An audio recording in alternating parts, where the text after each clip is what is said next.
Hi guys, good afternoon. Welcome to mini vlog natin ngayon for today's video. Yan nga pala, nangaharap na naman siya dyan. Alam niyo naman po, busy ng tignan mo. Yan, yabang-yabang, hindi naman nakakadit. Go! So yun nga pala siya ganyan. Tapos emeng nahihiya pero pil na ng magpa-vlog-vlog. Ayun nga pala sila. Ito yung nagpapaklog doon. Nakala mo naman cute.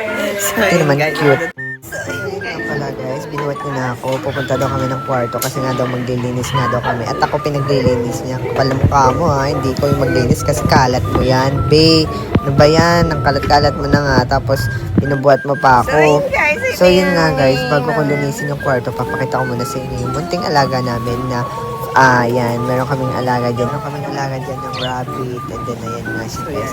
Ayan, kita nyo naman guys, pinubukas ko na din yung swimming pool. At ayan nga, maliligo na nga kami sa swimming pool.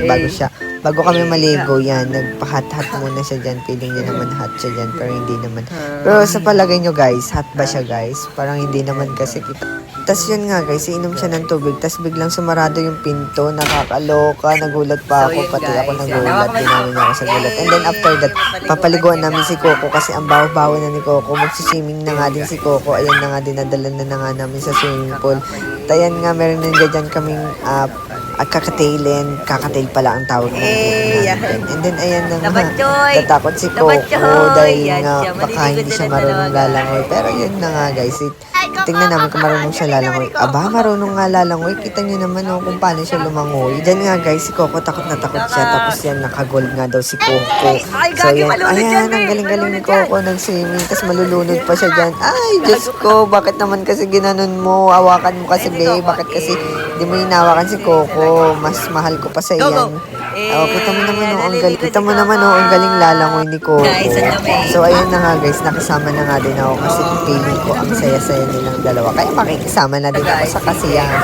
Ayun nga pala si Diego at siya na nga rin guys, sa talon na nga din siya dyan kasi sobrang pil na pil niya yung lamig ng tubig kasi ang init-init ka naman ng panahon. So yan, makikiligo na din ako niyan kasi parang feeling ko nag-e-enjoy siya. So ako, hindi lang siya yung mag-e-enjoy, dapat ako din mag-e-enjoy. Yan, tumalon-talon na nga din ako dyan guys, nakikisaya-saya na nga din ako.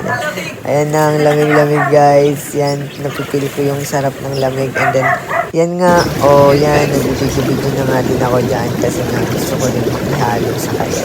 At ayan, feeling ko masaya siya. So, nagsaya-sayahan na lang kami dalawa. Then after that, sabi ko, aapasan niya ako dun sa balikat niya. Ayan nga guys, pinasan niya ako sa balikat niya. At yun nga, pagtitripan ko nga siya dyan guys. Kasi gusto ko siyang pagtripan. Ang sarap-sarap niya kasi pagtripan kasi ang galing niyang mainis guys. Ayun na nga guys. Yan, nagpapakit na naman siya. Akala mo naman cute. At ako nga din dyan guys. Ang lamig-lamig na yan. Ayan, iniinis ko siya dyan guys. Hanggang sa gusto niya na hanggang sa nilaglag niya na nga ako dyan guys. So ayun guys, dito na matatapos ang aming video. So yun guys, support my mini vlog. Thank you guys.